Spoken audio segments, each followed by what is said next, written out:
Hello, everybody. All right, so I don't know when I'm going to be able to live stream again.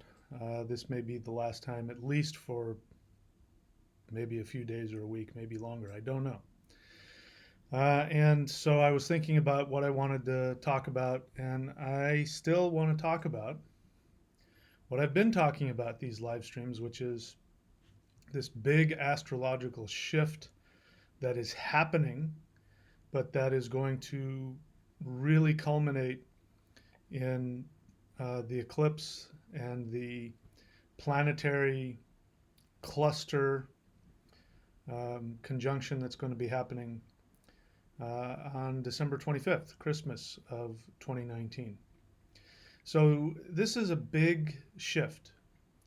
I can't speak for you, but speaking for myself and the people in my life and people that I don't know very well have all said that they feel an intense panic when it comes to who they are. And, I went through a period, I'm coming out of it now, but part of it is because I'm embracing it and I'm going into the shift, and I'm going to be sharing with you what I'm going to be doing about that, what I've been doing to accept the shift. And then, this is the thing about transition. When you know what's happening, and you're able to adjust for it, it can make it an easier process. And so I live to enjoy my life and be happy, and that is the focus of my life. And sometimes to be happy, you have to focus on emptiness, nothingness, even contemplate your own death. And so, but people have been saying things like they've never felt so insecure. And I went through a period starting in late September, early October. There were some things that were going on in my life. Those of you who have been following my channel know, you know some of the things that happened. Rahu grabbed me by the short hairs and pulled me into an illusion of mine, that I got to experience. And I took the pictures off my phone, but there were some pictures that were taken of me during that period. And I had to take the pictures off my phone because I looked so bewildered. I looked so ungrounded and out of place. It frightened me. I said, I can't tolerate the thought of me being like that.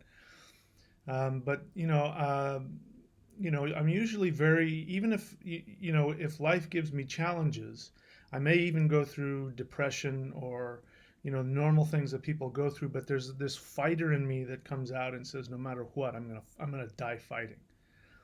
And there was a look on my face where that was gone. And so I'm not the only person that had that experience lately. So I wanted to share with you my thoughts about the Vedic god of death. The true god of death is actually the south node of the moon, whom we call Ketu. And Ketu is the south node of the moon that is the Karaka, the indicator of enlightenment. And so I wanted to talk to you about the death of ego. I wanted to talk to you about enlightenment, what true enlightenment is, and moksha, which is liberation. But, it's going to be different for you based on your chart. But more than likely, you're experiencing something of this. And by the way, before I go any further, if you're interested in knowing where your Ketu is in your chart, you can go to astrology.thunderwizard.com. I am giving 50% off of astrology readings for the month of December. So only a couple weeks left, and then I'll no longer be giving that special out. So let's just get started on the list. Okay. So the list that I have here, which I've put up on here, is first let's talk about ego. Now, in one of my more recent videos, I talked about the most important mistake, not the most important, the biggest mistake that people make when it comes to manifestation. And was that this video? Oh, no, actually, I take that back. It was the live stream I did yesterday. And after I get off the live stream, sometimes YouTube does this weird thing where it makes it look like I'm still live when I'm not, and it'll just keep replaying like the end of the live stream. And somebody had written in a question, which I wish had been on there when I was doing the live stream, which was, "Isn't it a contradiction?" I'm trying to remember the question exactly, but isn't it a contradiction to get rid of your ego while pursuing your desires? And I really wish that I had been on the live stream to address that, because that is one of the most prevalent misunderstandings about ego and desires. And whoever that person is operating and has been programmed, sadly, by this modern age. And by modern age, I mean in the past 2,000 years. Because they believe that following your desires is somehow a superficial thing, that following your desires is somehow unspiritual and is egotistical, things like that. And we have this idea that ego is bad. And we use the word, that person has so much ego. God, you're so full of ego. Ego is just the Latin word and the Greek word for I. Ego sum, I am. Ego eimi, I am. Ego, I. There's nothing wrong with that. You can't you can't have a conversation with somebody without using that word. You have to be an individual in order to function. If you weren't an individual, you wouldn't be in a physical body. You would be saying we. That's one of the reasons why the English monarch, at least I don't know if they do it anymore, but the king or the queen would say, "We are not amused. We this, we that," because ideally, the king or the queen has no ego, meaning no outlandish sense of self, because their job is to represent their entire country. So when somebody says "we this" or "we that," the true king or queen is identifying with everybody in their land. Now, of course, that probably wasn't the case with many, if not most of them. But if you don't have an I, a sense of self, then you can't function. The other thing is that this idea that your desires are evil, that is a programmed understanding that came through religion, specifically the Abrahamic monotheist religions, in order to control it was ideally to control the entire world, because you don't have the spread of Christianity without the spread of, at the beginning, the Roman Empire, which sought to control the known world. And so the best way to control the known world is to have people destroy their individuality, their sense of self. And so that's why, the Abrahamic God, Jehovah, I am that I am. Only Jehovah says that. I am that I am. Thou shalt have no other gods before me, including yourself.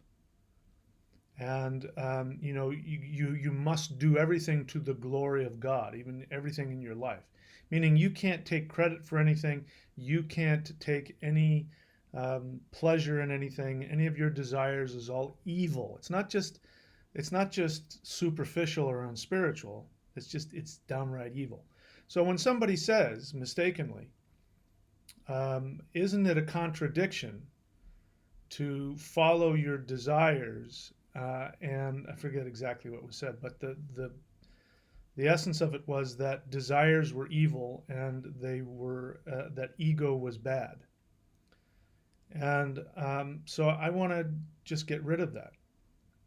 So Ketu represents, and the reason why this is such a big deal right now is that right now we have Ketu, Jupiter, Saturn, and Venus all conjunct or gathered together in the sign of Sagittarius. The sign of Sagittarius is, when you look at the sign of Sagittarius, you're looking at the center of the galaxy. And the center of the galaxy is a super massive black hole. And I said last time, I said that is, if you want to talk about God, that's the closest thing we can get to a description of God from our human perspective. Because the thing that has the most impact on everything in our known universe is this supermassive black hole that's at the center of our galaxy. That is what God is. And that's why in Sagittarius, which is one of the most, if not the pivotal spiritual sign, the external expression of Jupiter, the priest, this is why what drives religion is this emptiness. This, and bear in mind, by emptiness, I don't mean that it has nothing in it. I mean it has everything in it. It's pure potential.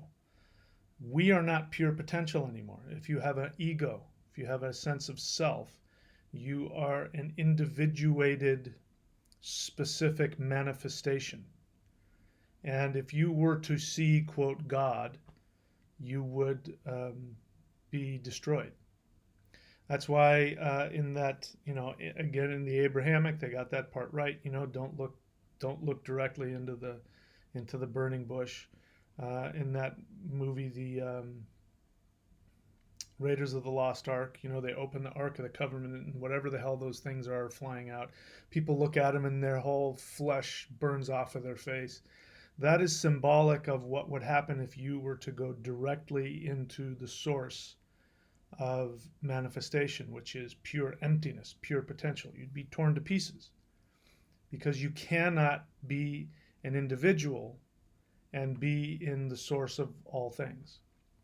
So Ketu represents the destruction, the dissolution of your identity. And this is why Odin is such an incredibly attractive and powerful deity in my ethnic tradition. Because Odin died to himself. He died to himself. And I won't get into it, but he is the guardian of the direction of the north. The north in shamanic understanding is the direction that has to do with the emptiness of manifestation. The closest thing we can get to that pure emptiness, the direction of north represents that. And Odin is the guardian of that, which means that he has the ability to hold on to his identity and still be nothing, which is the ultimate goal of all spiritual paths. The ultimate goal of all true spiritual paths is to reduce yourself to nothing and still hold on to your identity. And Odin, he who is consumed with the fire of self-awareness, Woden, he is the only god in the Norse pantheon that is able to do that. Ketu represents that, represents the emptiness of that. And so whenever Ketu plays a part in astrology, in your chart, he brings this destruction. He destroys, like a nuclear bomb, destroys anything that stands in the way between you and that emptiness, that pure nothingness. So to get back to the inaccurate thing somebody said, isn't it contradictory to go after your desires? Basically they were saying that desires and ego are evil, and this is a really destructive thought. So let's explain it again. Your soul, which represents the tenuous aspect of your identity in infinite form, which will also be destroyed eventually. Your soul only come into physical manifestation if it has a strong enough desire. That desire could be anything. That desire could be wanting to be rich, wanting to be a millionaire, wanting to be spiritual, wanting to be a stay-at-home mom, wanting to be a gardener, wanting to be, an Olympic athlete. Whatever that desire is, it's something that the soul has said, I want to go and experience that. I can't do that in this infinite form of bliss. So I'm going to go down and become a human. So you are an avatar. You've heard the word avatar. It means descend. And it's usually talking about the central expression of divinity in the Hindu tradition, which is Vishnu. It's the same as Ve. Odin, Vili, and Ve. Ve and Vishnu are the same thing. They mean the same thing, sacred space. And so Vishnu is said to incarnate in different epochs in order to save humanity. So bear in mind, humanity means humans, means people in human form, which is a temporary and illusory form, because your true essence is not this. Your true essence is a spirit. And so when your spirit has a strong enough desire to experience something in three-dimensional reality, which it knows is an illusion, a game, then that desire brings it into manifestation. And this is Rahu. This is the north node of the moon. So wherever Rahu is placed in your chart, it means that's where your soul is going. It says, I want to do that. I want to experience that. And wherever Ketu sits, which is the opposite, and which is what will take you out of this world, which is awareness.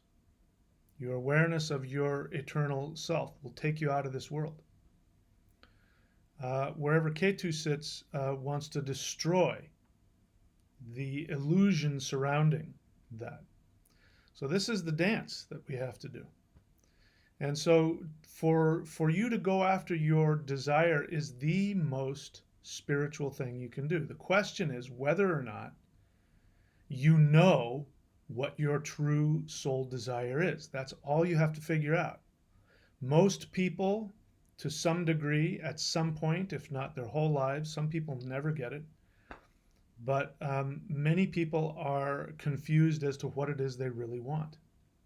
And that's just because they get conflicted between wanting to fit in, being loved and accepted by their parents, usually, by society, by religion, by, their country, whatever it is. Their desire to fit in and be loved will be at odds with the desire of your soul, which will bring you joy and happiness. Listen, I got to be honest with you. What I'm doing here, sitting here with these necklaces on and talking about spirituality, this is my chosen profession. I've chosen to do this as a profession, and it's because this is something I was called to. I've been called to do this most of my life. I've done other things that I've wanted to do, which have to do with where Ketu is placed and all of that, and I won't get into that. But and I've learned, those things I thought I wanted to do. I went, you know what, this really isn't what I want, and I gave up on it. I reluctantly surrendered to this calling, and I'm still surrendering to it. It's not an easy thing to do, which is one of the reasons why I get so reactive when people accuse me of being superficial and only doing it for the money. Listen, I only make what I need to survive. That's the truth of the matter. It's something I'm working on. Part of the reason I do these manifestation mastery courses is for me. I'm trying to teach myself to get over my ego and get comfortable with earning more money, because the more I earn, the more I am service to others. This is my job. And so it's actually an exercise in ego reduction every time I come on and I put these things on, and it really is, because if I were to walk out that door, and right now I'm renting a little house. I'm here in New Zealand until tomorrow. I'm going back to Australia. You know, it's a guest house. If I were to walk outside and let the people who don't see me like this, I'd be embarrassed. It's not, I don't take any pride in this. This is my job. I'm surrendering to it, but that's my ego. If I were truly, truly surrendered, I would walk around all day wearing these things and wearing some kind of get up that said, I am a spiritual teacher. But I still have ego. I still have the wrong kind of ego that keeps me. And so as soon as this thing turns off, I take this off and I just pretend I'm nobody. That's my ego. That's why I get so bent out of shape when people say that I'm just doing it for the money. It really irks me because if it were up to me, I wouldn't do it. If we're up to my ego, I wouldn't do it. So I wanted to say something about ego, but the point is that the most spiritual thing you can do is to follow your true desires. And I get saddened and I get irritated when I hear people who think that being spiritual is to not have any desires, because that is false ego. That is that is that is true ego, to pretend that I have no desires, because you wouldn't be a physical person if you had no desires. Even if your desire is to be a monk in the woods and not see anybody, that in itself is a desire. That's why people end up having Ketu in the ninth house. When Ketu is in the ninth house, it means in a past life, they just wanted to be a spiritual monk and they realized, you know what, this doesn't mean anything either. This doesn't give me satisfaction. Spirituality is a dead end. Religion is a dead end. Everybody who, you know. So I wanted to talk about that. I'll go through it one at a time. Did I get to what I wanted to say here? Ego. So I didn't do a great job of talking about ego, but point is that what is happening right now with Ketu in where he's at is that he's destroying ego. I want to say something before I forget. The pressure that is on us right now with this astrological placement that is going to increase up until December 25th. The pressure that is going to be on us to change is going to increase. And there are people, I'm going through it, I'm surrendering to it to the best of my ability. And I'm seeing people in my life who are under intense pressure to change. And by change, I mean, you know, quit smoking, quit drinking, quit doing drugs, you know, recommit to their parents, going and getting help, you know, like going to a psychologist or a psychiatrist, going to the doctor and getting, you know, that operation you've been waiting for, going and getting checked up for the cough. There's this pressure to go and deal with things and make the right choice. And in some cases, complete, total life changes. And I'm telling you that pressure, it's really important to listen to that. That if you have a lot of resistance to changing and making those changes in your life, if you have a lot of internal resistance, that is going to create a huge, big, giant, sticky ball of karma that won't smell so good going into this next year.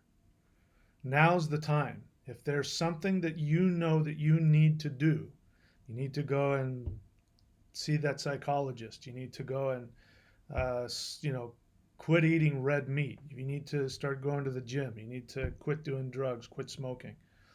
All of the above. If you're feeling that strong push to do that, now's the time to surrender. Because once we get past this December 25th solar eclipse, if you're still holding on to that, you're going to get the other end of that stick, the other end of that hammer. The pressure you're feeling is like the hammer's coming down. And so the air is, the pressure from the air of the hammer is starting to come on your head and you're starting to feel it. If you don't get out of the way of that hammer, it's going to crush you. So I'm just telling you now, those feelings of something's coming is real. So make that change.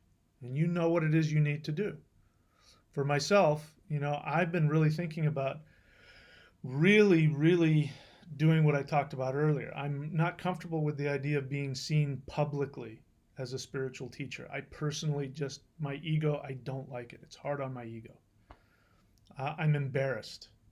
And there's a whole bunch of past life stuff associated with that.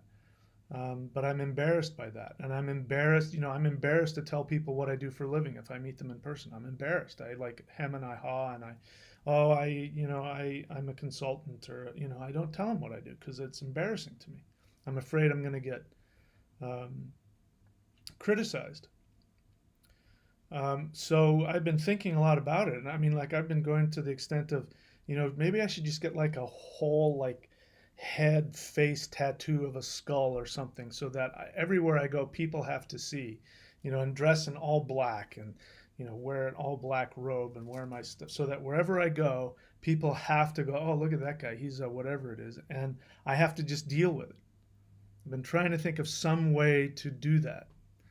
I haven't decided on that yet. I think if I do anything, the closest I'll get is maybe a couple of tattoos, if that, maybe not even that. But I'm feeling this incredibly strong pull to really let go and just, spend the rest of my life focused on being a spiritual teacher and letting the world see that everywhere I go. And we'll see if I get there or not, but that's the pressure that's hitting me. You're getting hit by some different pressure somehow. So I did. So I tried to talk about ego. Didn't really say what I wanted to say. We'll get back to the other stuff. I'll take a look at questions. If you're new to the channel, please. This is a question and answer. So please ask a question. And when you ask a question, you write the word question and then have a well thought out, formulated question, hopefully about what I teach.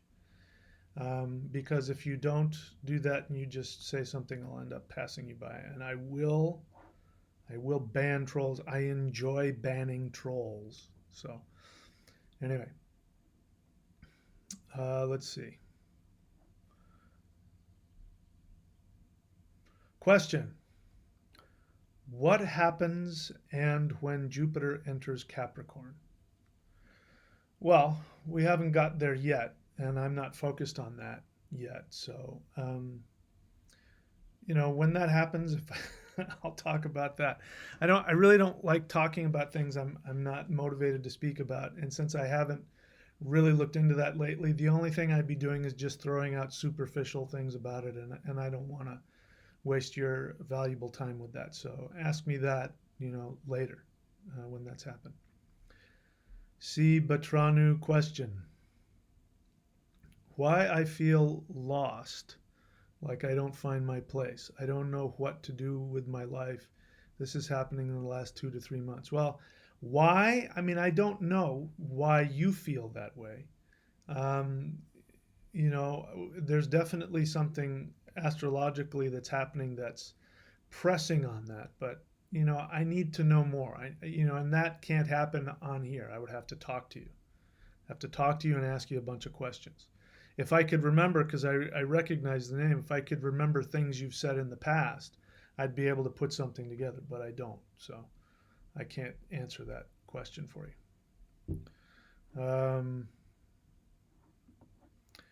YOLO Fish question. Are you excited for the shift that is taking place? Do you feel prepared?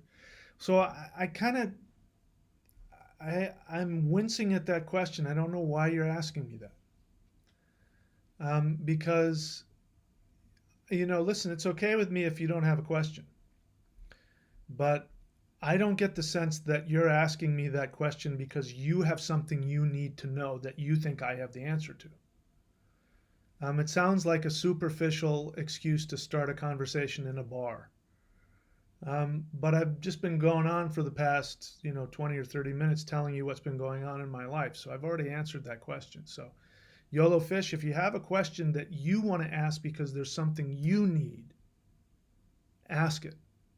I appreciate the gesture though, but I don't sense that there's a real need in that question for you personally. So I don't feel motivated to answer it. Jason Tompkinson question. What is your view on healing schizophrenia or fear loops? Well, those are two different things, schizophrenia and fear loops. thoughts on how the healing process can happen in the context of schizophrenia.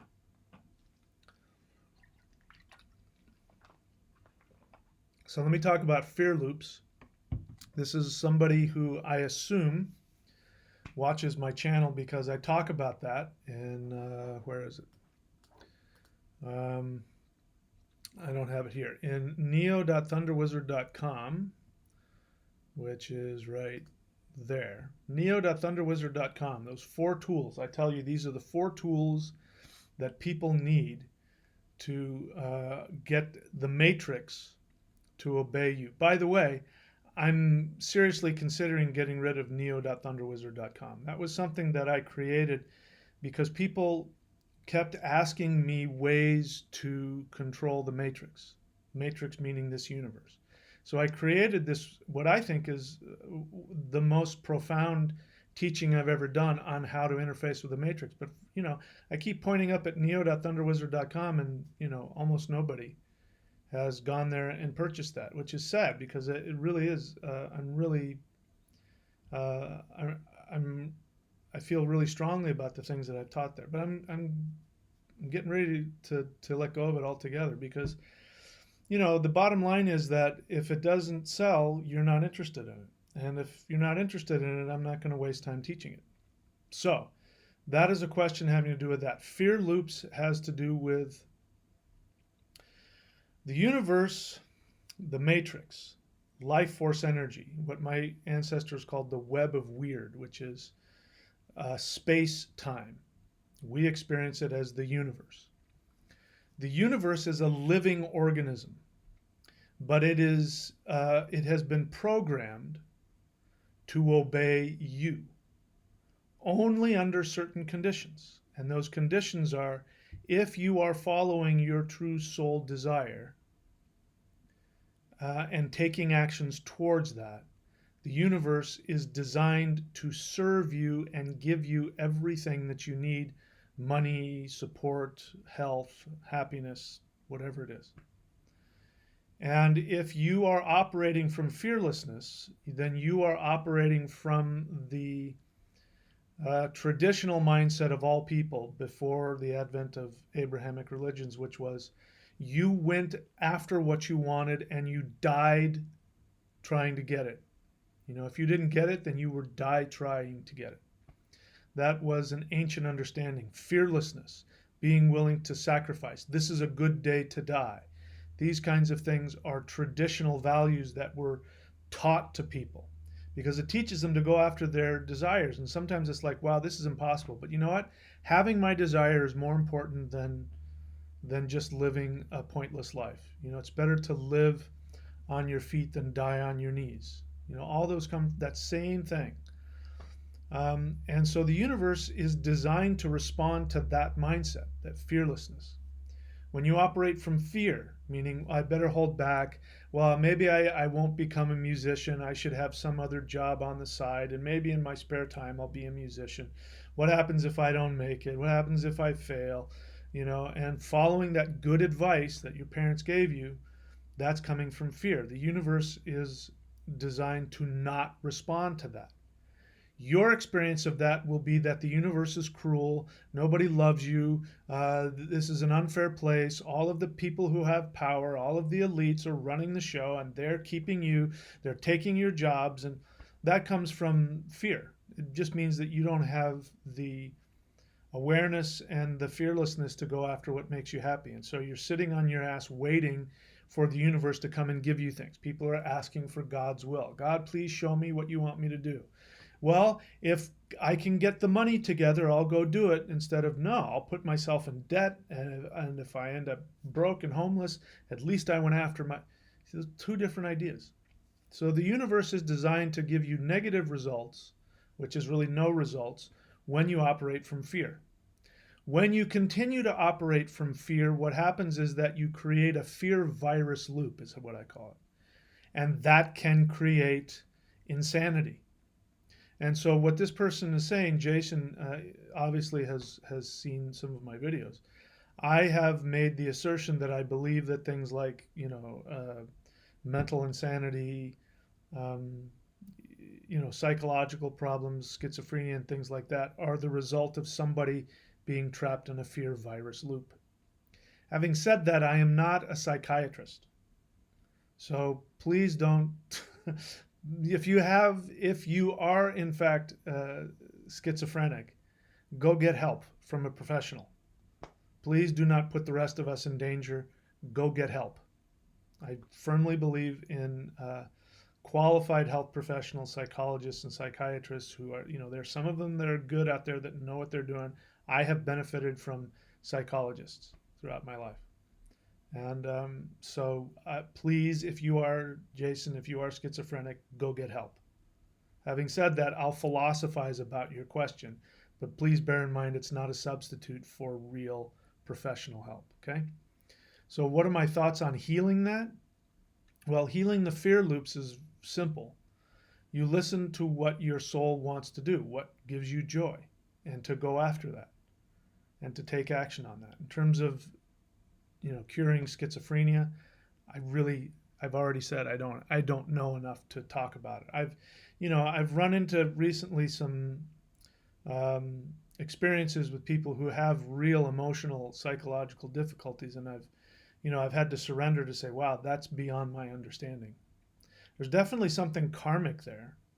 What that is, I don't know. But the same thing that heals non-schizophrenics is the same thing that's healing to schizophrenics, because they're, like paranoid schizophrenia has to do with their ego being out of whack. Thinking that everybody's thinking about you and talking about you when they're not. They're not thinking about you. That's your ego. You're not that. People are too selfish. This is something that happens with people who think that aliens are after them. Why, and the people who think that aliens are after them are people who have nothing in their lives. The vast majority of them are people who have nothing going on in their lives. They don't, they live out in the middle of the desert and live off of government subsidies, and what I mean. They're poor. They don't have anything really major. They don't have any major impact on society or the world or even their community. But for some reason, they're so important that aliens have targeted them. That's that same kind of paranoid mindset. It comes from, it's an escape. It's the chaos and the intensity of thinking that way is an escape from feeling insignificant. The feeling of being insignificant, of not having a purpose in this world, is so crushing that then people start thinking that they're the most important person in the world. They think they're Jesus, or they think they're, whatever it is. I see this with, there's always something new. The latest thing I ran into is people who think that they are angels, and there's whole channels devoted to people who believe that they are angels in human form. The idea that star seeds. Well, I'm not a human. I'm from the Vega Reticuli, whatever star system, and I'm in human form. I don't really belong here. It doesn't matter where you came from.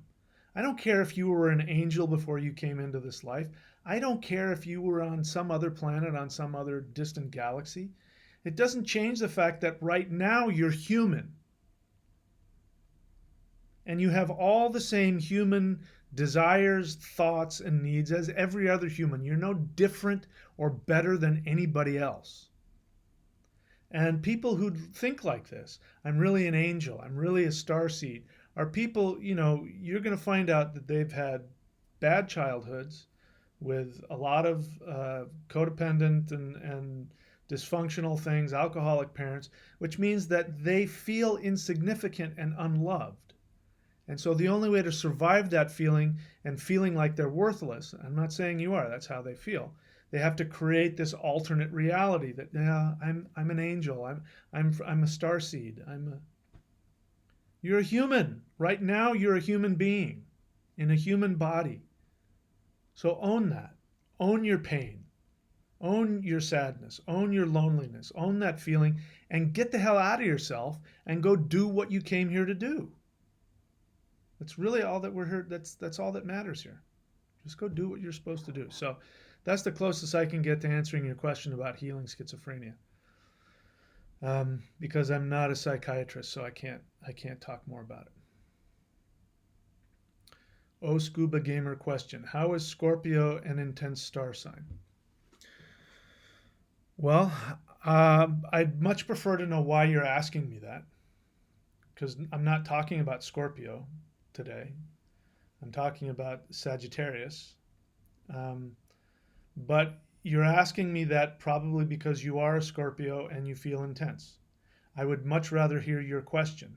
Make yourself emotionally vulnerable. Why are you asking it? Okay.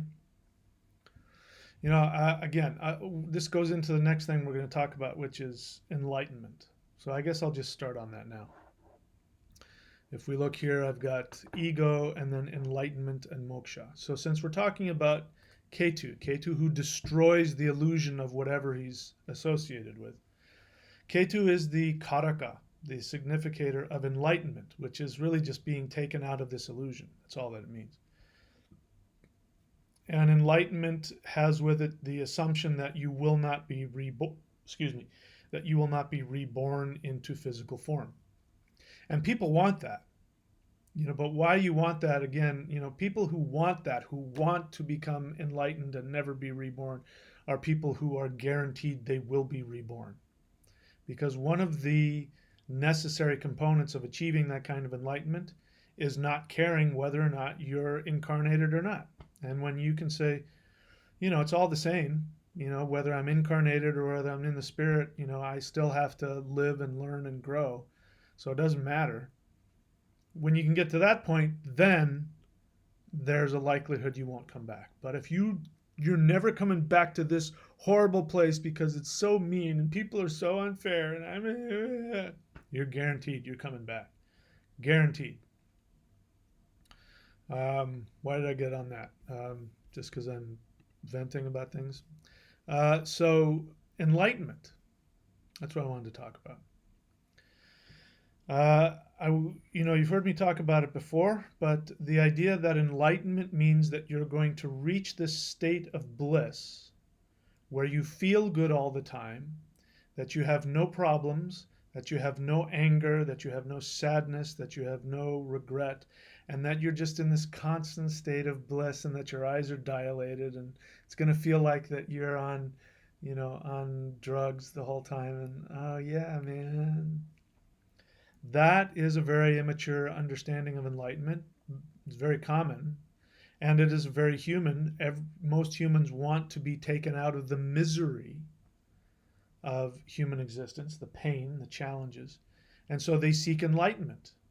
But it's not true. It's not a true spiritual. It's not a true profound spiritual path. There's what I've noticed nowadays, and I've seen it in Australia, especially where I've moved to, which I honestly regret that Rahu really did a number on me, grabbed me by the short hairs and pulled me down to this part of Australia, and I ended up renting a house there. So I've got money invested in the down payment, not a down payment, but the what they call it, a bond here. I forget what we call it in the States, but deposit. So I got a bunch of money wrapped up in that, and I can't just walk away. I can't afford to walk away from all that money. And now that the illusion of why I was getting pulled there has now been revealed to me, and I'm realizing, holy crap, did I just got so snowed by my own, crazy, desires and my own illusions. So I'm laughing at myself at all the things I thought that I wanted in this particular area, and it's like, oh, that's really not at all what I wanted. So now I'm stuck in this place. Now it may turn out to be the best choice that I've made. Time will tell, but I'm going to be there for a year if I stay through the whole lease.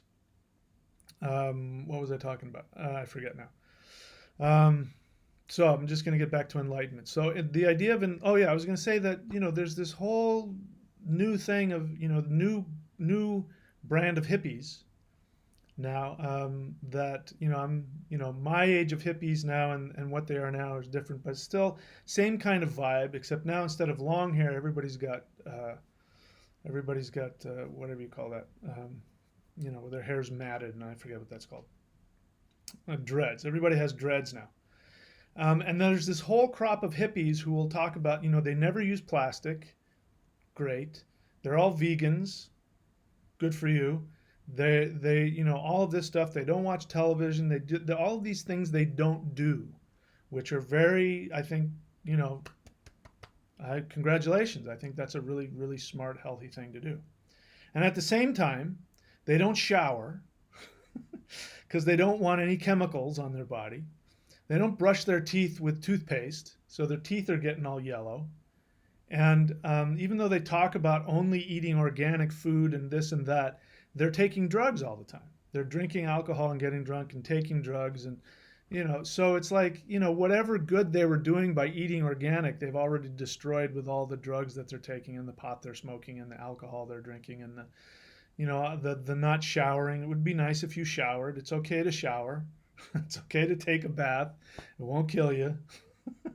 The hypocrisy, but that kind of spirituality, that superficiality, because that's not true, spirituality. And forcing yourself to have dreads when your hair doesn't want to do that is really like, look at me.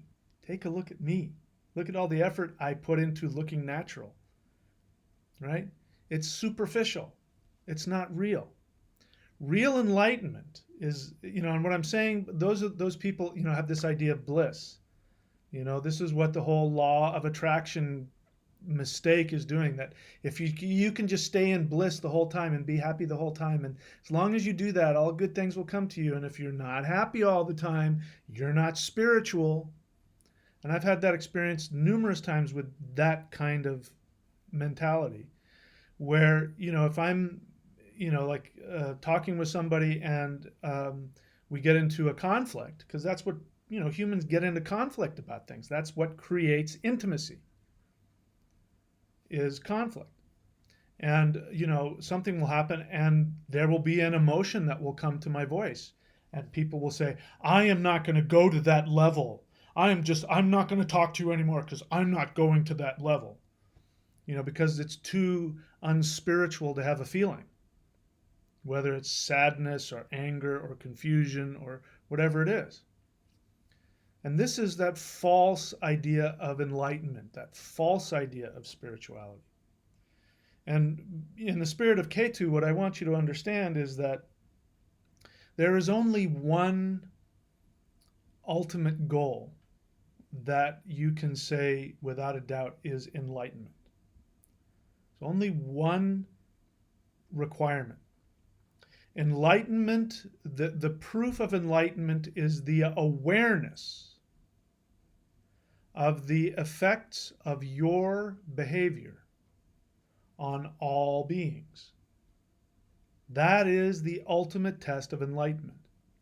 Enlightenment means not that you are perfect, because people are lazy. I'm a human, I understand. The idea that we can just get to the place where we're in this place of love and we don't have to worry about anything because we'll just be feeling loving all the time, so everything we do, that's laziness, and it's immaturity. True enlightenment says, I am conscious of the effect of my actions and behavior on all of life. And that even though I'm angry or I'm sad or I'm disillusioned or discouraged or whatever your negative feelings are, your unspiritual feelings, confused, whatever those feelings are, they don't have the power to force you to take actions that will be harmful. I use the word unconscious a lot because I talk about the three minds. There's conscious, subconscious, and unconscious. And when I tell people who I work with, I say you're operating from your unconscious, or what you really want to do on an unconscious level. And understandably, people want to defend themselves. And they say, that's not at all where I was coming from. And I say, I know. That's why they call it unconscious.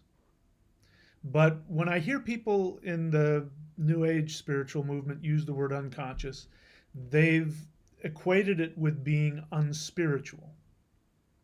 And that's not what it means. It just means you're not aware. The most dangerous, the most dangerous person is the person who thinks and feels, because they're driven by their feelings, who thinks and feels that they're operating from a loving place. And they will do something really destructive to you because they are unconscious of what their real motives are. That's the most dangerous person out there. Because you can look them straight in the face and show the blood, the look at what you're doing to me. Look at the pain you're causing me. And they'll go, that's your problem. I'm coming from a place of love. I didn't do that to you. That must be your problem. That is the sign of an unconscious person. The best that somebody can say is, let's say, I'm trying to think of an example. I can't think of one offhand. I used the one when I was a kid. They used to use the word latent homosexual, which means unconscious. Because being a homosexual was a lot bigger deal back then than it is now.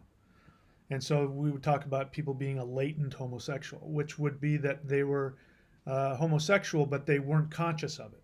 And if you were to tell them about it, they would get very defensive and honestly believe that they weren't. They were married, had kids, whatever, whatever. But what it really means is that they were unconscious. They were unaware that on a deeper level, that's who they were.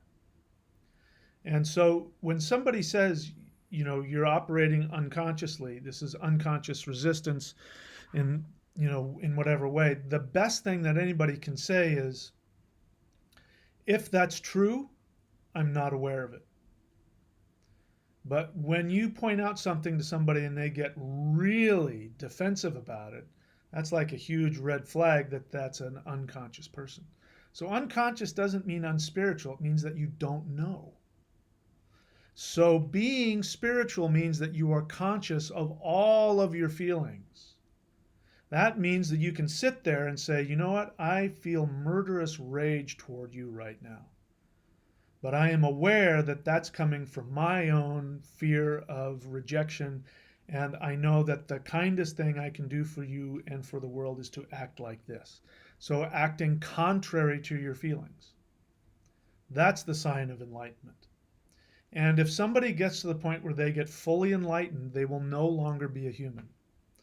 I wish, I'm not going to, but I wish that I could just name all of the spiritual teachers out there who either claim to be enlightened or allow themselves to be portrayed as being enlightened and tell you how full of crap they are, how destructive they are. I'm going to name some that are dead. Since they're dead, it doesn't matter what I say about them. Osho. There's a whole lot of people, I bet, watching me right now that don't know that Osho is also Sri Bhagwan Rajneesh. And if you remember, there was a guy named Bhagwan Rajneesh in the 80s who had a fleet of Rolls Royces and would drive down, and all of his followers in his giant ashram would sit there and watch, wait for him to drive by in his Rolls Royce and wave at them. And then that guy later, after being accused of trying to poison people and all kinds of other horrible things, then he went and changed himself and became Osho. The guy was a fraud, man. I mean, he may have been a very wise guy. He may have been a very wise philosopher, but, the hypocrisy of what he actually did and what he portrayed himself to be, and people still follow him like he's something special. Yogi Bhajan, the guy who created Kundalini Yoga, very transformative practice, one of the best practices. I was a Kundalini Yoga teacher for years. And then I talked with people who were among the first who were part of his what he did, and I found out who the real person was. There's more that I could talk about, but I wish I could just expose that. I wish that people would stop looking for enlightened gurus. Because if you have a meat bag, if you have a flesh bag on your body, guaranteed you are not enlightened. Because if you were enlightened, you wouldn't be in your body. A true enlightened teacher is going to tell you all of his or her limitations. And the moment that you try and call them enlightened, they will deny it. Not out of false ego, but they will show you that they're not. And I wish I could do more to destroy that, because they're not at fault. The teachers who become the enlightened gurus end up becoming seduced by other people because it's their followers that are trying to seduce them. Not to say that they aren't, responsible for what they put out and how they present themselves. And they are predators. They look for spiritual seekers who are damaged, who are in pain, and want to be told, just follow me and you'll have bliss forever. They want that. And they take advantage of that. They look for that. That's true. But some of them actually start out, part of them wanting to do the right thing, and because people keep telling them that they're enlightened, they buy into it. And then once they buy into the idea that they're enlightened, then they're trapped in that deception, and it's as destructive to them as it is to their followers. But I really wish I could do something to just nuke that. The best anybody can do in this life, the best they can do is say, yeah, I'm just as screwed up as you are, and here are all the things that are wrong with me, but what I'm trying to do is at least become aware of how my actions affect others and how my actions are harmful to you. And when somebody can honestly be thinking about what is best for the other person, even though they have their own selfish desires, that is as close to enlightenment as anybody can get. So, anyway, I wanted to get that off my chest. It won't be the last time. It's something that I talk about a lot, but that was second on my list of enlightenment. Since we're talking about Ketu, who destroys the illusion of enlightenment. Closest, and the other thing I'll say about enlightenment is this: the illusion that once you achieve that static state of enlightenment where you never have any feelings and you're just like this all the time and everything is wonderful, and then that feeling of then you're going to die and you're going to be in this empty space, I want to destroy that illusion as well. Because when you die, even if you no longer need to be human, and so you've achieved enlightenment, liberation from rebirth, your soul has other places it's going to go.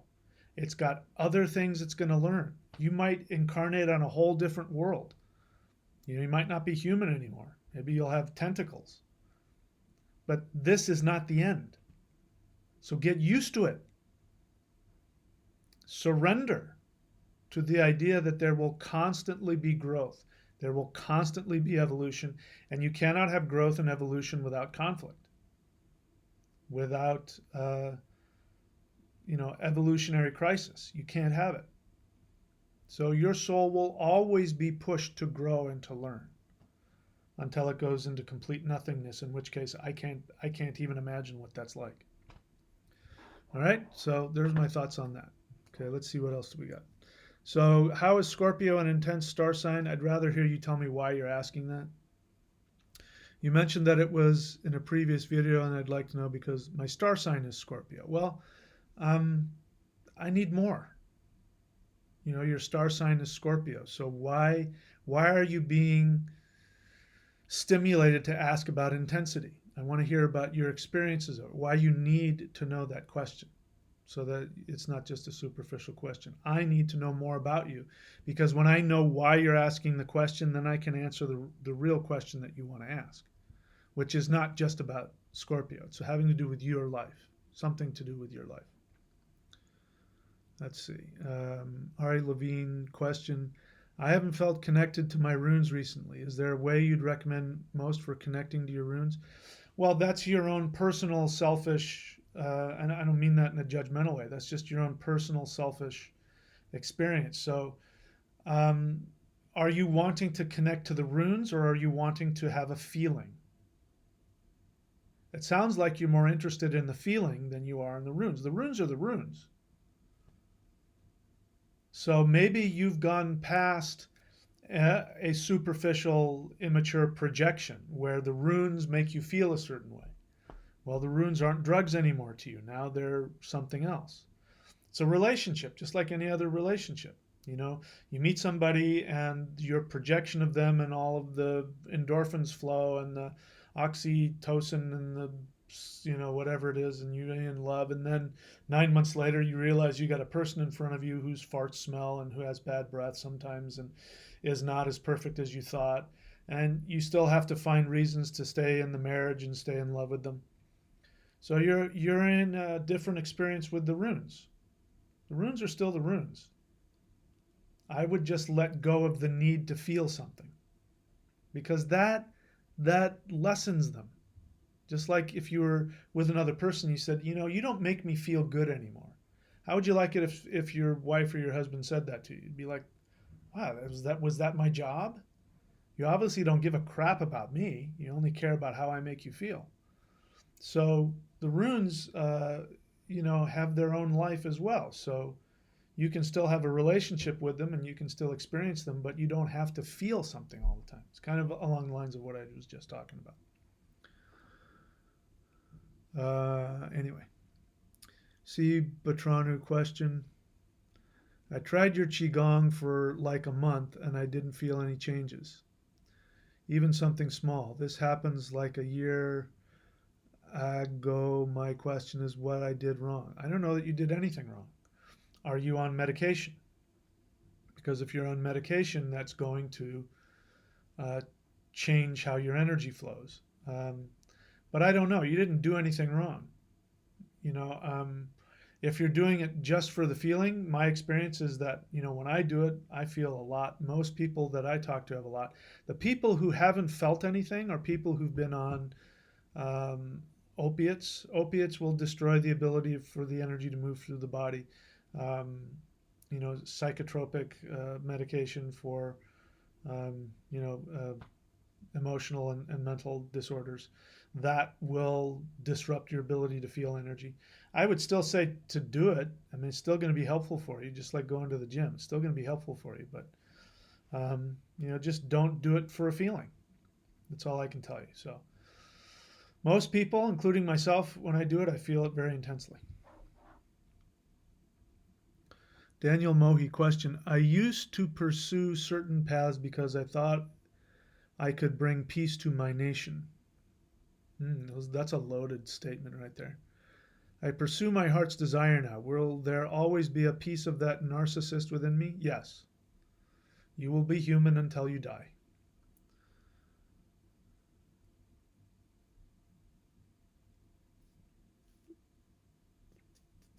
Okay, so again, I'm looking for questions. If you're just throwing things out, it takes up my time and I can't help those who are actually have a question.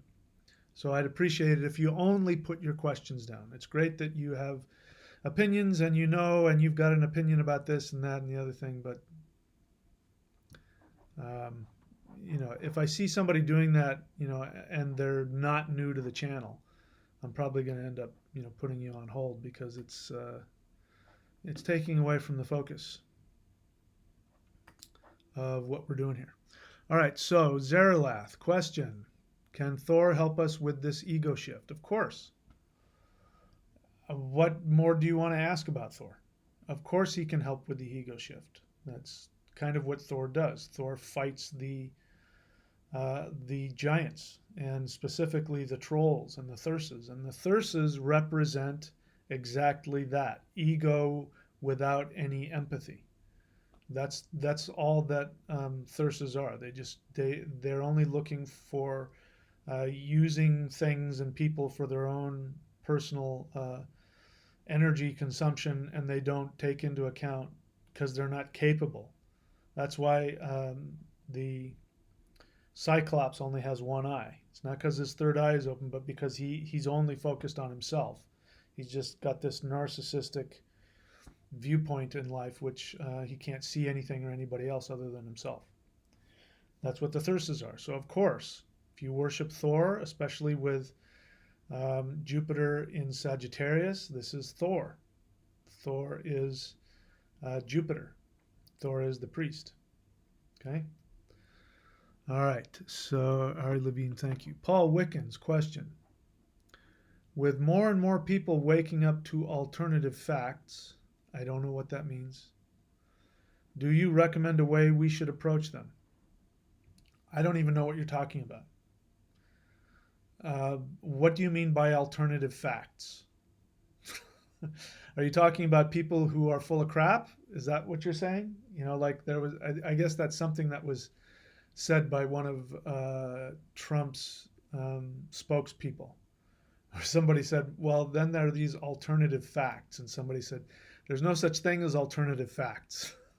There's facts and then there's, misinformation or, inaccuracies. Which one is it? So if that's what you mean, with more and more people waking up to alternative facts, again, I don't know what that means. Do you mean they're waking up to the reality that, holy crap, I've been given a load of garbage? Do you recommend a way we should approach them? I don't think you should approach them at all. Let people have their own opinions. I don't get into any discussions with anybody. I dump my opinion on here so that I don't have to have any opinions. It was really tough when I was living in Idaho because there were just people there that were just so staunchly partisan in their thought process, and they had no education. They didn't. A lot of them didn't have anything more than a high school education. They knew nothing about the world. They knew nothing about politics. They knew nothing.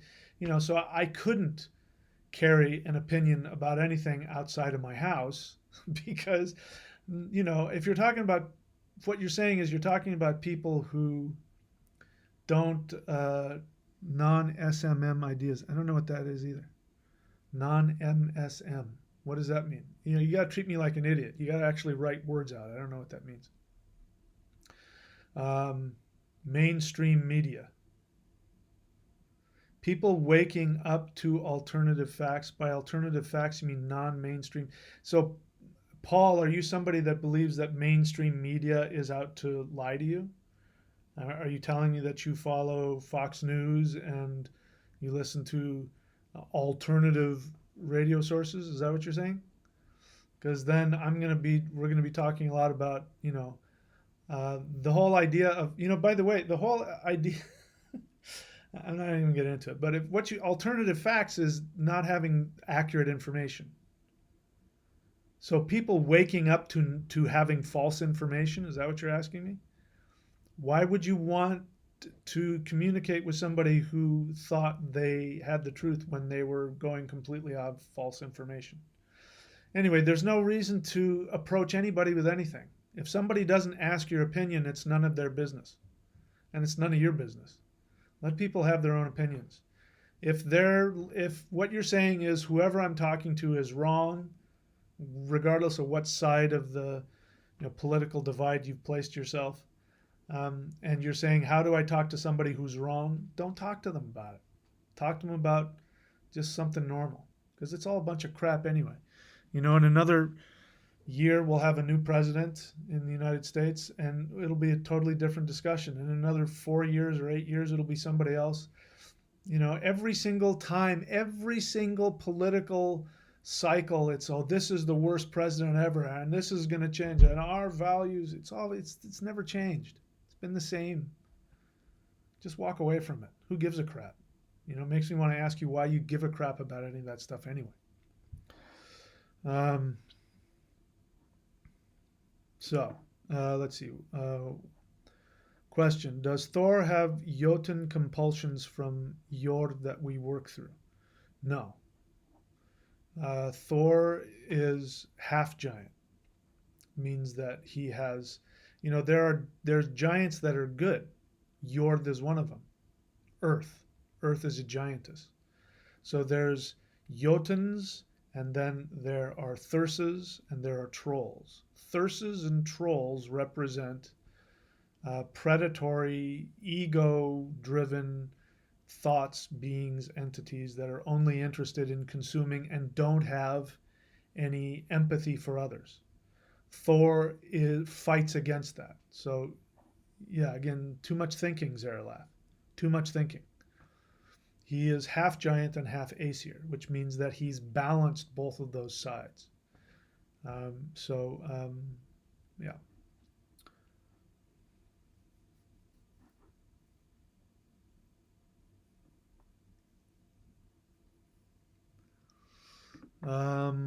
What else? All right, no more questions at the moment. So when there aren't any questions and I'm not ready to end the stream, I'm getting close. Then what I do is I sell you stuff. So again, we've got. I'm thinking about getting rid of neo.thunderwizard.com. It's I think, my opinion, I think it's one of the most valuable teachings there is.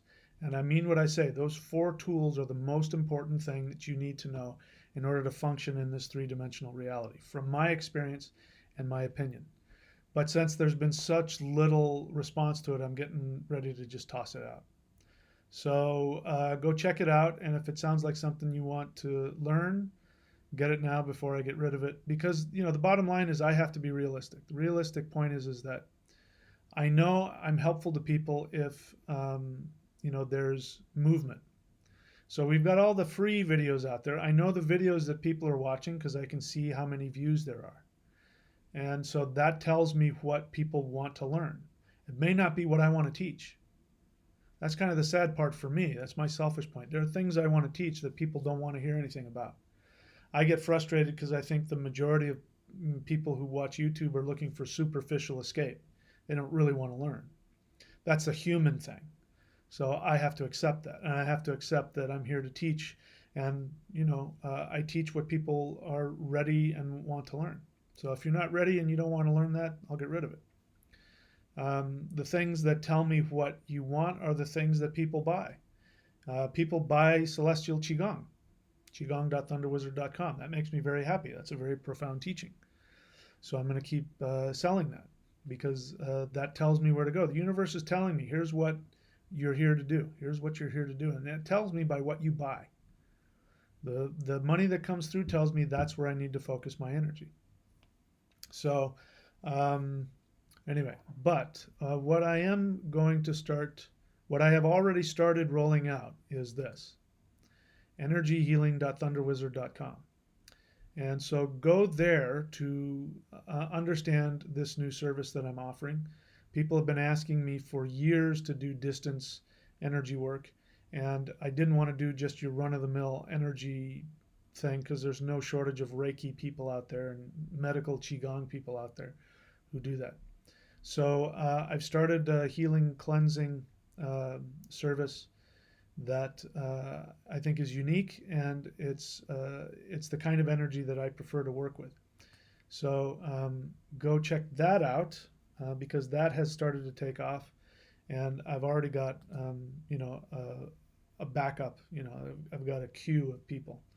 I'm in Oceania now. We use the word queue. There's a queue of people waiting to get an energy healing from me. So I recommend check that out. As the demand grows, my price will go up just because I can only do one healing a day. So you can check that out. The energy that is used to do that is Celestial Qi Gong. So since there isn't a question, last time I looked, we are going to talk about that for 2 or 3 minutes. I'll come back, look at the questions, and if there's more questions, I'll take them. And if not, we'll call it an evening.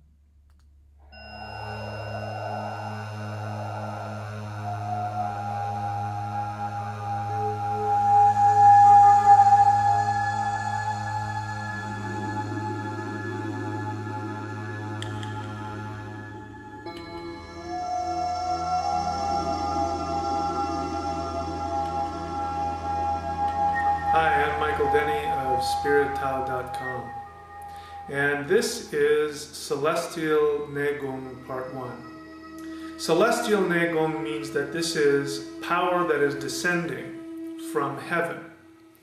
And the idea is that we are all microcosms of the entire universe. You are the entire universe, and everything around you is simply the projection. You are looking within yourself. So when you look up into the stars at night, you're actually looking deep within your own body. When you look at the sun, the moon, the trees, the flowers, you're looking within yourself. This is Neko. And so what we're doing is we're simply releasing that infinity from within us. You are tapping into and releasing the power that is within our own body, our own cells, our own organs. So one of the reasons that I'm making this DVD is in the hope that the essence and the spirit of the teaching of the Shang Qing arts can be taught to the world at large, and it is my hope that the core essence of what the Shang Qing tradition is will continue to live and grow and evolve. As we move on into the Aquarian age, everything is changing. I don't need to tell you that. The entire world is changing, and what we are seeing now is that if people hold on to external things, they are very challenged in life. And those who are making the transition into the next phase that we are moving into in the world as we approach 2012, those who look within and find their source of strength from within, those are the people who are getting the most out of life and will make the transition into the next phase of evolution most comfortably. It is my belief that the Shang Qing tradition is one method whereby human beings can evolve into the next level of being in the most comfortable fashion and be able to take advantage of the rapid, energetic, mental, and spiritual changes that are going on in the world today.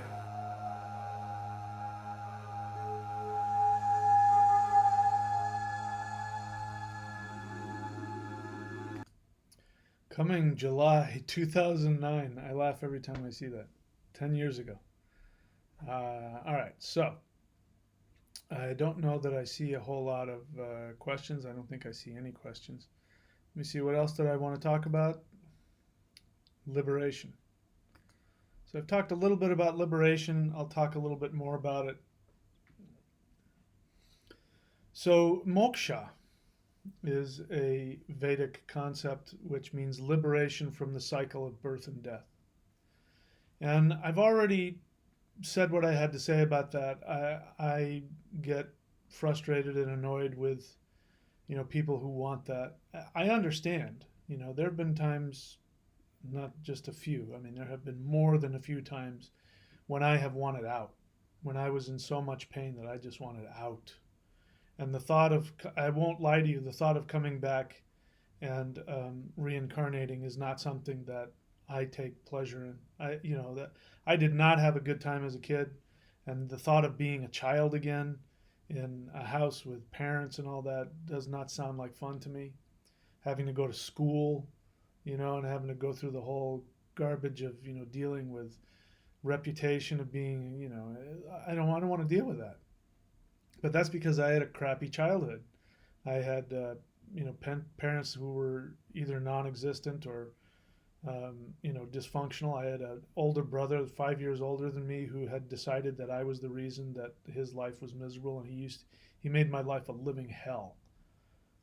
And so I hated my child. I grew up, and for whatever reason, I don't know, I was the outcast. I was constantly getting picked on, and I was constantly, people were picking fights with me and just singling me out. I don't know what. It was some karmic thing. I did not have a good time as a kid. So the thought of being reborn is not something that I look forward to. But that's based on my memories of this life. So when you hear me say that somebody who is not going to be reincarnated again is somebody who is okay one way or another, sure, I'm happy to come back as a human or not. It doesn't bother me. You may think that that's where I'm at. That's not. So I'm outing myself as somebody who, more than likely, it's almost guaranteed, I'm coming back again. According to a certain type of astrology, I've got one more lifetime left. I honestly don't know.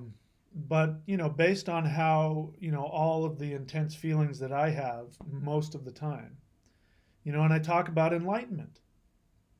So you're hearing my projection of where I want to get, which I think is true, by the way. I think that's true. I think the most enlightened somebody can get is somebody who really does love others unconditionally and can act in ways that are helpful to others regardless of how they're feeling. Not somebody who's always coming from the perfect place all the time. That's childishness. That's immaturity.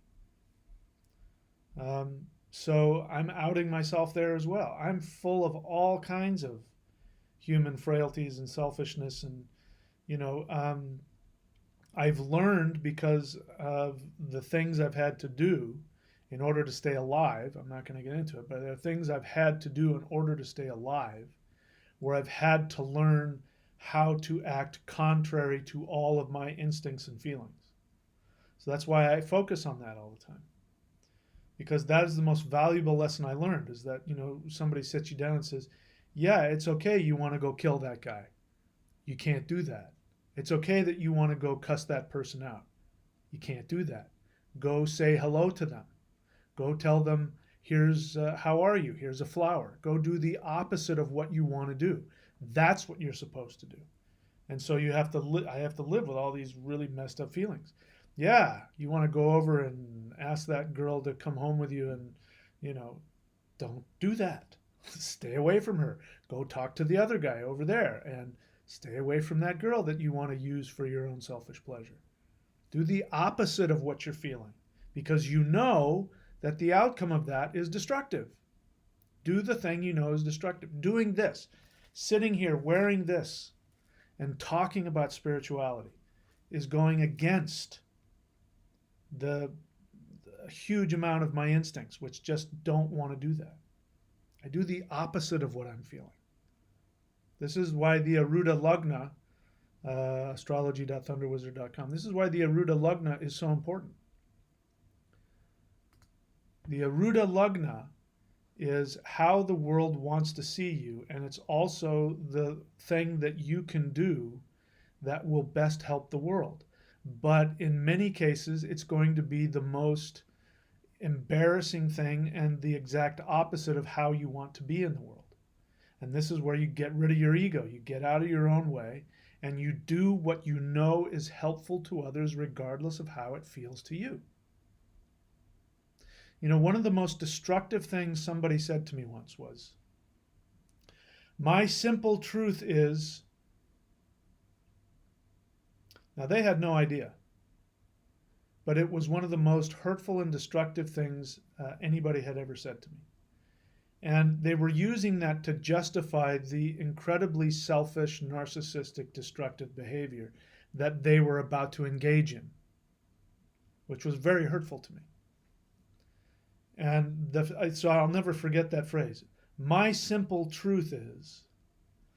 But what that person was saying, they were trying to sound, spiritual and lofty. But what that person was saying was, what my feeling is that I can't resist. I have this urge and this feeling that I can't resist, and I have to take action on it. And you have to be okay with it because it's my simple truth. It was one of the biggest cop-outs I ever heard. People do that all the time. Let me give you another one. I'm brutally honest. And if you don't like that, I'm brutally honest.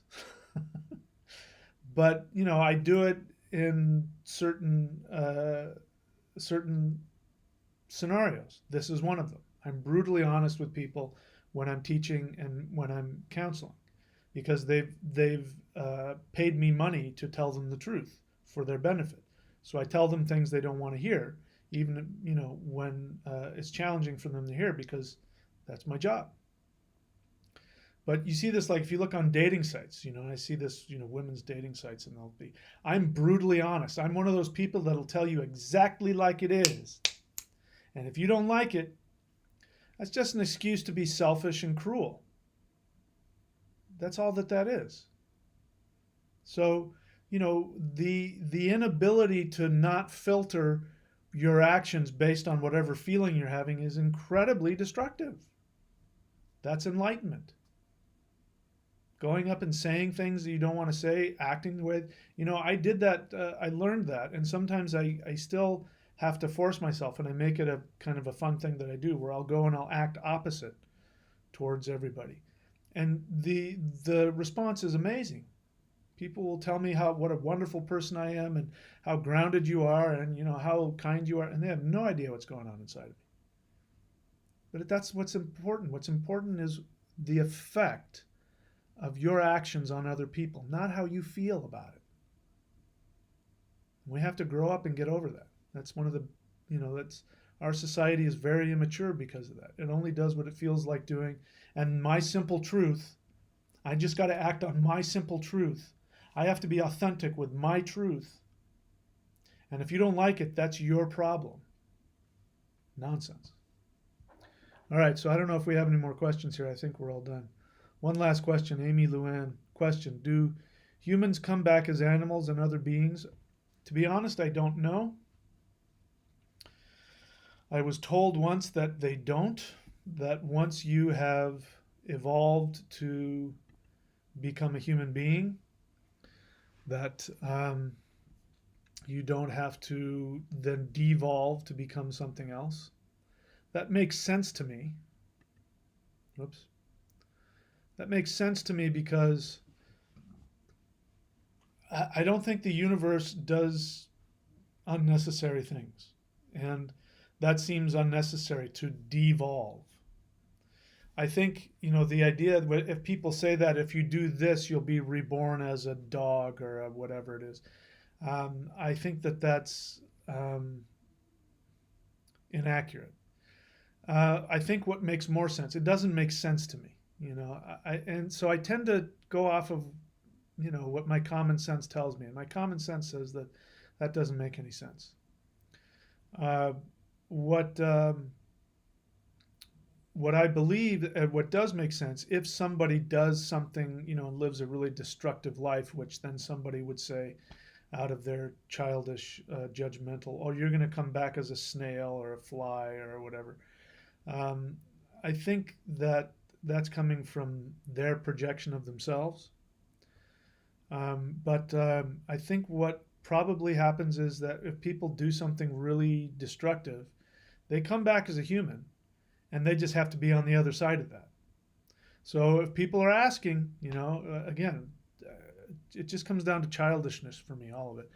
And people who get bent out of shape when I tell them that everything in your life is your own creation. People say, well, what about the poor people who were born as children in third world countries with no legs and are, sexually abused, and they didn't choose that? Well, I'm not them. So first off, why are you talking about something you know nothing about? Talk about yourself.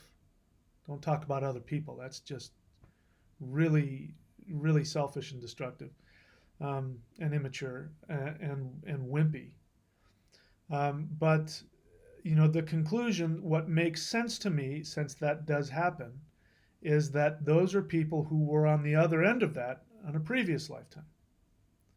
So in a previous lifetime, they did some horrible things, and there are times that happened. I was thinking, but I'm not going to talk. I'm not going to say the race of people or the culture that. It's actually the culture. Forget about race. Race has nothing to do with it. The culture of people. There was a culture of indigenous people that I was looking into, and I found out that they were cannibals. I didn't know this about them. That not only were they cannibals, but there was a period where they were like fiercely cannibalistic, where they would, go on raids and, send huge forces of people to whoever their enemies were and take like 10 or 20 or 30 people, kill them, and then eat them. And I was shocked. It's hard for me to look at that culture now and not have a judgment about them. I'm shocked that they would do that. So, there are people who are, that are wrapped up in that, and they are not aware of how selfish and destructive they're being. They're operating from some fear or some greed or some something. You can be guaranteed that in the next life, they're going to be on the other end of something like that, and it's going to be horrific for them. They're not going to remember why they were there. They're not going to remember that as a soul, they went, you know what? I got to balance that out. I can't believe I did that. I have to know what that feels like so that I never do it again. And they choose to be born in situations. You choose to have those situations happen so that you know what it's like. So that's why I say to people that it's just much, much easier to take full responsibility for your life. Whatever's going on in your life, no matter how horrible, if you say, I got myself here, and I made the choice to be here, then you can get yourself out of it, no matter how horrible it is. But as long as you hold on to the victim thing, then you're just going to keep playing it over and over again. Because in order to have the mindset to go and hunt people down, kill them and eat them, you can't do that unless you're coming from a place of victim mentality. You can't. It's not possible. Because that's pure projection. You know, what you do to others is your own projection on yourself. If you're eating another person, if you're abusing another person, if you're sexually harming another person, that's how you feel about yourself. You know, when I made a film a long time ago about serial killers, and I've got it locked away in a vault somewhere in some giant videotape thing. Took it to film festivals and it didn't go anywhere. I got a lot of praise for it, but it didn't go anywhere.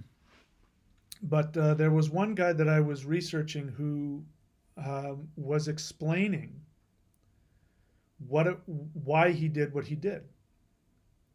And so what I'm going to tell you is going to be hard to listen to. So hopefully I can say it in a way where I won't get this video shut down. But he would sexually assault young boys and then torture them and kill them. And at one point he was talking about how it felt for him as a child, because serial killers, you know, by and large are usually people who are emotionally neglected, like they're orphans and lived in orphanages, and or they also suffered horrific abuse as kids. And that just, you know, that combined with whatever chemical thing they're born with just flips them and they're broken and they never recover. And he was talking about how he was, I won't tell you exactly what he was doing, but he was doing something horrible to a young boy, and the young boy was screaming and crying. And he stopped and felt this love for the boy and then kissed him. Now, that sounds really disgusting and gross, and it grosses the hell out of me, so don't get me wrong. But he explained, he said, I saw myself in him, and I wanted to comfort him. And he explained that he did that unconsciously so that he would experience the pain he's always feeling deep inside. So him doing that is so that he could recreate his own horrific pain. And that was all going on an unconscious level. So again, I'm not trying to explain or justify that kind of behavior. But that's why people do that. It's all projection. We project onto others what is our internal environment. So somebody hunting people down, killing them and eating them, it means that you feel that the world is consuming you and that your life is meaningless. Otherwise, you wouldn't do it to somebody else. And so why do people do that? You know, why are people born and end up experiencing that? Because their soul has said, I've got to balance this out. I've got to know what that feels like. And the universe is very kind. It doesn't judge you. It doesn't say you were a horrible person. You know, if Adolf Hitler gets reborn again, the universe isn't going to tell him you were a horrible person. It's not going to do that. It's going to force him to go. He's going to choose to go through ways to balance all the things that he did so that he'll understand. And he may go through some really horrific things. It may take multiple lifetimes for him to get through that. But you'll never know that. You'll just see some kid born who goes through all these horrible things, and you'll go, oh, what a poor victim. You have no idea what that soul did in previous lives. You have no clue. So if you're going through stuff, there was something you did. I used to wonder why I was married to my ex-wife. Because I was very unhappy in that situation, and I was there for a long time. And I was going to a therapist about it, and he was a spiritual guy, and he said, you obviously you must have treated her that way in a previous lifetime, because why else would you volunteer to experience that for so many years? You're balancing it out. And it's absolutely true, because when in that marriage, when I decided, because I stopped fighting it, I stopped feeling miserable and all that, and I said, you know what, I'm here, I made a commitment, I'm going to do it. And I actually made the conscious decision to completely commit to the marriage, to be the best husband I could be, and to only focus on the things that I really liked about the marriage and that were good for me, and that I was going to start doing more and giving more. And the moment I did that, then she flipped out and sabotaged the marriage to such a point where I had no choice but to leave. That's the way out. Take full responsibility. When you take full responsibility, the universe goes, okay, he gets it. Let's get them out. It was like an evac team pulled me out of that marriage. It's the same kind of experience. So I don't know what got me started on that, but there it is. So no, human beings do not come back as animals or other beings. They come back as humans. The universe doesn't work like that. All right, I think it's very immature to think otherwise, in my own personal opinion. All right, so there's no other questions here. So thunderwizard.com, if you want to support the channel, go to thunderwizard.com and subscribe at the level that makes the most sense to you. The first level, which is only $25 a month, will give you access to hundreds and hundreds of hours of master shamanism courses that you can't get on the free channel. I have over 500, maybe 600 videos now on the free channel, so don't give me a hard time about that. Everything you need is on the free channel. If you don't want to spend money, don't complain to me about it. Watch all the videos on this free channel. Okay? If you don't do that, you're the only one that can be blamed for that. But if you want to support the channel, you can start at the $25 level and learn the shamanism mastery courses. At the $50 level is the manifestation mastery courses, which is all about everything I teach you how how you can no longer have to worry about manifesting your reality. I live a life that I think most people think is a fantasy. The last place I was renting, the guy knew who I was. He knew that I was an American, and I was on vacation, and I was living in Australia, just living wherever the hell I wanted, do what I wanted. And he came over and was talking to me, and I said, "What day is today?" And he says, "You're living the dream when you have to ask what day it is today." I'm living the dream.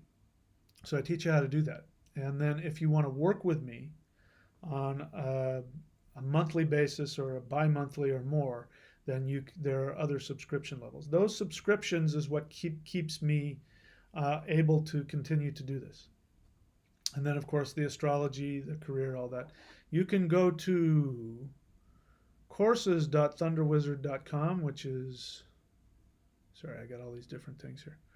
Courses.thunderwizard.com, which is right there. Courses.thunderwizard.com has everything. Has all of my books, all of my videos, all of my DVDs. I have books.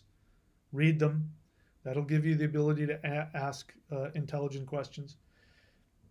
All of my services, like the astrology service, the distance healing, which I've just now created, the energy healing, I've just put that up there. Everything else you need to know is on courses.thunderwizard.com. All right, so that's it. No more questions, then I will call it an evening. Let's see if anybody's still watching. Yeah, we've got 19 people on there. All right, guys, that's it. Point being is that, listen, Ketu, the god of death, who wants to remind you what is real, who wants to take you to that place of emptiness and nothingness and pure potential, is really pushing down on, by the time of December 25th, it's going to be pushing down on your pleasure, the illusion that you have surrounding pleasure and relationships. It's going to be putting pressure on your ego, the sun, because the sun will be in Sagittarius as well. So you may go through an ego crisis and not know who you are. It's going to put pressure on your spiritual beliefs. You may go through a period of not knowing what to believe or having a spiritual crisis. Or like me, you may just feel this really strong pressure to just, I'm just going to commit the rest of my life to spiritual practices and spiritual service because that's the only thing that matters. None of it matters. Your intellect. You're going to feel a pressure on what you think you know. And let's see, so I can't remember what other planets, but also what's going to happen is that it's extremely important between now and December 25th that you get honest about what it is you need to change. Do you need to finally go get therapy? Do you need to call up a psychologist and get help for your problems, for your issues? Do you need to now go to Alcoholics Anonymous? Do you need to go to Narcotics Anonymous? Do you need to go to Sex Anonymous because you're on watching porn or, seeing hookers every other day? Gambling Anonymous. Do you need to go to the doctor? Do you need to stop eating McDonald's? Do you need to start getting on the treadmill? Do you need to start loving your partner more? Do you need to spend more time with your kids? Do you need to quit that stupid job that's destroying your life? Do you finally need to start that business of, that service that you want to give to others? Do you finally want to become that astrologer? Do you, whatever it is? Now's the time. Because after, this is the Ketu and all these planets together are just pushing really hard through the denial. And now you're starting to see how screwed up you really are. This is one thing that's happening. People are finally starting to see how screwed up they really are. They can't deny it anymore. So you got to fix yourself. You got to do whatever it is you need to do. Because once we're out of that and we're in 2020, what you do between now and the end of the year is going to set the stage for at least the next year. So now's the time. At the very least, you should be meditating every day. You should be either doing your ritual or your mantra or your Qi Gong or your yoga or your walk in the woods or whatever it is, your walk on the beach, whatever it is that grounds you and gets you connected, and be asking yourself, what is most important to me? What does my soul want to do? Why am I here? Ask yourself this question between now and the end of the year, and then make whatever changes you need, because you think, this is the thing. People think I can do it tomorrow. And sometimes tomorrow doesn't come. This happens to me a lot too, where I'll get this impulse or I'll get this awareness or I'll get this intuition about a teaching, and I'll think to myself, oh yeah, that makes sense. And then I think I'm always going to know it, and then I don't write it down. And then the next day I'm like, what was that thing? Oh my gosh, it was so important. It was going to be life-changing for me, and I can't remember what it was. This is that time, that feeling that you have, that you know what it is you need to do, but I'll just do it later. When later comes, the denial's gonna come back in. You won't have the motivation like you do now. Really listen to what your soul is saying, what Ketu is telling you to do. Now you'll really be grateful if you take action on it now. All right, that's it. So much for me. There you go. All right, we will see you whenever we see you. All right, take care.